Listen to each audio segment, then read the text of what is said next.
Medieval ഫെസ്റ്റിന്റെ ഫുഡിലേക്കാണ് നമ്മൾ ഇന്ന് പോകുന്നത്. അപ്പോൾ നമ്മൾ ഇന്ന് കാണാൻ പോകുന്നത് മെഡീവിയൽ ഫെസ്റ്റിന്റെ തന്നെ മധ്യ കാലഘട്ടത്തിലെ വിരുന്നിന് ഏറ്റവും കൂടുതൽ ആളുകൾ ഉപയോഗിച്ചിരുന്ന ഒരു ഫുഡ് തന്നെയാണ്. ഫുഡ് വിഭാഗത്തിൽ തന്നെ പെടുന്ന ഒരു സംഭവമാണ് ചുറോക്കോൺ ചോക്ലേറ്റ്. അതിന്റെ മെയിൻ ആയിട്ടുള്ള കാര്യങ്ങളൊക്കെ ഞാൻ എൻ്റെ ആദ്യ വ്ലോഗുകൾ ഇട്ടിട്ട് കാണാത്തവരുണ്ടെങ്കിൽ അത് കാണുക. യെസ്, നമുക്ക് മുന്നോട്ട് വരാം. മുന്നോട്ട് വരുമ്പോൾ തന്നെ ഒരുപാട് അടിപൊളി വിഭവങ്ങൾ മധ്യ കാലഘട്ടത്തിൽ വിളമ്പുന്ന കുറേ വിഭവങ്ങൾ നമുക്ക് കാണാനായിട്ട് സാധിക്കും. ഒരുപാട് ഷെഫും കാര്യങ്ങളും ഒക്കെ ഉണ്ട്. പക്ഷെ നമുക്ക് കാണുമ്പോൾ തന്നെ ഭയങ്കര കൊതിയൂറും. യെസ്, മധ്യ കാലഘട്ടത്തിൽ തന്നെ വിളമ്പുന്ന ഈ ഒരു വിഭാഗങ്ങളുടെ ഏറ്റവും നല്ലൊരു പ്രത്യേകത എന്ന് പറഞ്ഞാൽ വളരെ രുചിയേറിയ ഭക്ഷണങ്ങളും കാര്യങ്ങളൊക്കെയാണ് ഇവിടെ ഉള്ളത്. വറുത്തതും പൊരിച്ചതുമായിട്ടുള്ള മാംസങ്ങളും കാര്യങ്ങളൊക്കെ ഇവിടെയുണ്ട്.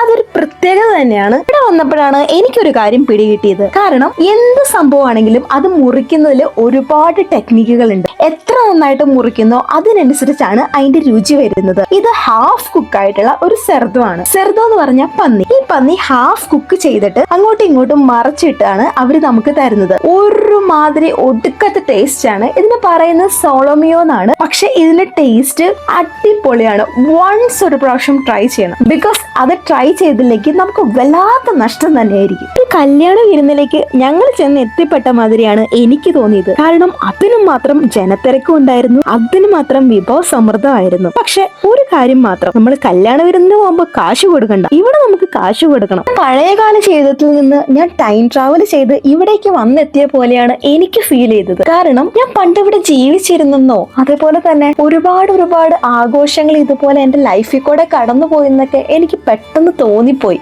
അതേമാതിരിയായിരുന്നു ഇവിടെ എത്തിയപ്പോഴുള്ള എന്റെ അനുഭവം. Seems like the deja vu. Yes, അതേപോലെയൊക്കെ തന്നെ തോന്നി. മധ്യകാല വിരുന്നിന് മദ്യമുണ്ടോ എന്ന് പറയുന്നവർക്കായിട്ട് ഞങ്ങൾ അത്തരക്കാർ നെഹി ഹേ എന്ന് പറയുന്നതിന് മുമ്പായിട്ട് സ്പാനിഷുകാർ അത്തരക്കാര് ആണ് ഹേ. അതുപോലെ തന്നെ മദ്യം മാത്രമല്ല, വീഞ്ഞും ബീറും എല്ലാം ഉണ്ട്. ഇതിന്റെ എല്ലാം ഒരു കലവറ തന്നെയാണ് മെഡീവൽ ഫീസ്റ്റ് എന്ന് പറയുന്നത്. ഓരോ റെസ്റ്റോറന്റിലും ഇതെല്ലാം ഉണ്ട്. എല്ലാവരും അടിച്ചു പൊളിക്കാനായിട്ടുള്ള ഒരു മെഡിയവൽ ആയിട്ടാണ് ഇവർ ഇതിനെ കണക്കാക്കുന്നത്. തുറന്നിട്ടിരിക്കുന്ന കിച്ചൺ ആയതുകൊണ്ട് തന്നെ ഇവർ എന്തൊക്കെയാണ് ഉണ്ടാക്കുന്നതെന്ന് നമുക്ക് കാണാൻ സാധിക്കും. പഴയ കാലഘട്ടത്തിലേക്ക് നമ്മളെ കൊണ്ടുപോകുന്നതിനോടൊപ്പം തന്നെ ഇവിടുത്തെ ഓരോ വിഭവങ്ങൾ ട്രൈ ചെയ്യാനും നമുക്ക് പറ്റും. അപ്പൊ എങ്ങനെയാ, മെഡീവൽ ഫെസ്റ്റിവൽ കൂടാത്തവരുണ്ടെങ്കിൽ എത്രയും പെട്ടെന്ന് കൂടുക. അതുപോലെ തന്നെ ഇവിടുത്തെ സംഗീത വിരുന്നും നമുക്ക് സൗജന്യമായി തന്നെ കിട്ടും. വിശേഷങ്ങളായി വരുന്നവരേക്കും ടാറ്റാ.